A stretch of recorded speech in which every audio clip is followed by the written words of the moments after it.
வணக்கம். ஆகாஷ்வாணி புதுச்சேரி செய்திச் சுருக்கம் வாசிப்பவர் ஆதவன். பிரதமர் திரு நரேந்திர மோடி ஆசிய வளர்ச்சி வங்கியின் தலைவர் திரு மசோடா காண்டாவை சந்தித்தார். கடந்த 10 ஆண்டுகளில் இந்தியாவின் விரைவான மாற்றம் எண்ணற்ற மக்களுக்கு அதிகாரம் அளித்துள்ளது எனவும் இந்த பயணத்திற்கு மேலும் உத்வேகம் அளிக்கும் வகையில் பணியாற்றி வருவதாகவும் பிரதமர் கூறியுள்ளார். நாட்டின் குற்றவியல் நீதிமுறையில் தடயவியல் அணுகுமுறைக்கு மத்திய அரசு உயர் முன்னுரிமை வழங்குவதாக மத்திய உள்துறை அமைச்சர் திரு அமித்ஷா தெரிவித்துள்ளார்.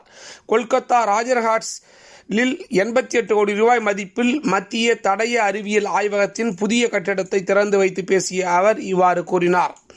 தீவிரவாதத்தை வேரோடு களைவது தொடர்பான இந்தியாவின் நிலைப்பாடு குறித்து அனைத்து கட்சி நாடாளுமன்ற பிரதிநிதி குழுவினர் உலக நாடுகளிடம் எடுத்துரைத்து வரும் நிலையில் பிஜேபி நாடாளுமன்ற உறுப்பினர் திரு ரவிசங்கர் பிரசாத் தலைமையிலான குழு நேற்று லண்டன் சென்றடைந்தது.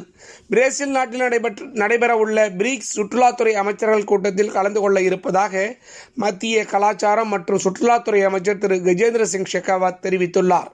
பிரேசில் செல்லும் வழியில் லண்டனில் இந்திய வம்சாவளியினரை சந்திக்க இருப்பதாகவும் அவர் கூறியுள்ளார்.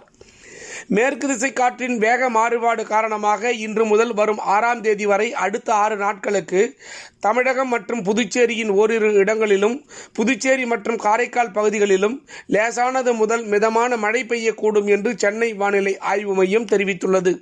பாரிஸில் நடைபெறும் பிரெஞ்சு ஓபன் டென்னிஸ் ஆடவர் இரட்டையர் காலிறுதிக்கு முந்தைய சுற்றில் இந்தியாவின் ரோகன் போபண்ணா செக் குடியரசின் ஆடம் இணை பின்லாந்தின் ஹெலியோ பாரா பிரிட்டனின் பாட்டன் இணையை எதிர்கொள்கிறது. மற்றொரு போட்டியில் இந்தியாவின் யூகி பாம்ரி அமெரிக்காவின் கேலோ இணை அமெரிக்காவின் கிறிஸ்டியன் ஏவன் இணையை எதிர்கொள்கிறது.